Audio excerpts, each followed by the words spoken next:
wellness field for over 30 years. And for a large portion of that time, I've been dedicated to the research and development of biocommunication technology, studying the way the body and the mind communicate. The human body and mind are so vast, complex, and fascinating. You're a lot smarter than you think. In fact, conscious thinking is too slow to keep up with most of us. Thinking, for the most part, occurs in the frontal cortex. In this part of your brain, you process approximately 2,000 pieces of information every second. In this part of your brain is a mechanism called the reticular activation system, or RAS. The RAS acts like a very efficient secretary who screens all of your calls.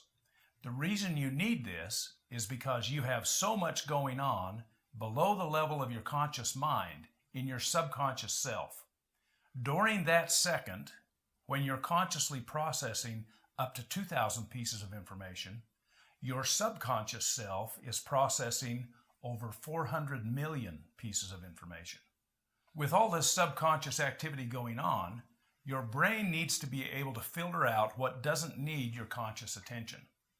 You need an assistant to screen all your calls, and that's what the RAS does. It focuses your attention on what needs attention and filters out everything else. Here's an example. How aware are you of your breathing? Probably not very often, except for times like this when someone points it out. Most of the time, you just draw in a breath and exhale without giving the process between those two events any thought at all. You don't have to because it's managed on autopilot. It's part of the 400 million pieces of information you subconsciously process every second. But there are times you want to know what's going on.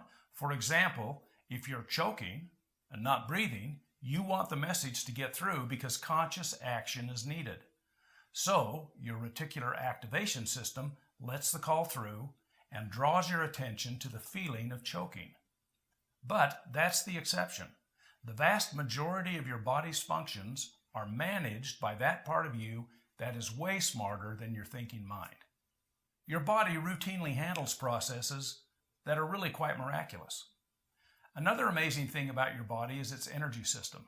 In many respects, your body is a machine that converts resources into energy. You eat food, drink water, breathe air, and all that gets transported into our cells where it's converted into energy.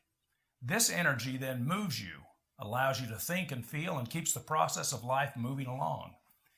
Anciently, Chinese doctors observed this life process and developed an understanding of energy that's incorporated into what is known as traditional Chinese medicine, or TCM.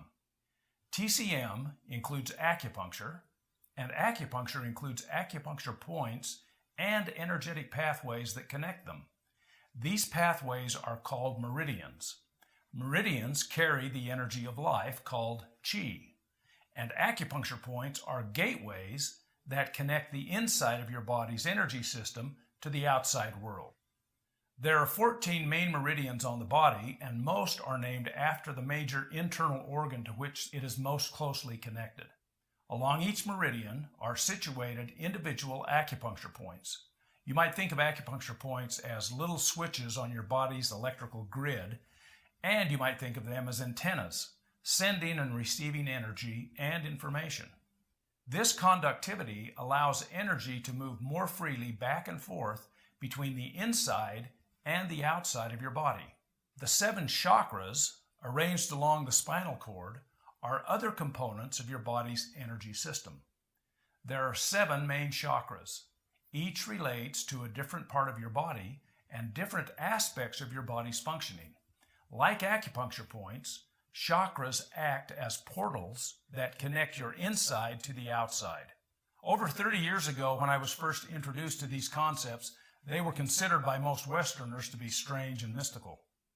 While not yet quite fully accepted or understood by the Western medical establishment, acupuncture and chakra systems have become recognized by millions as a normal part of your anatomy with explainable purposes.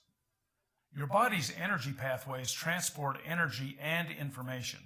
Most of that information is consumed or utilized at the subconscious level, that part of you that is super smart. I suspect you're familiar with this symbol. This side represents yin, and this side represents yang.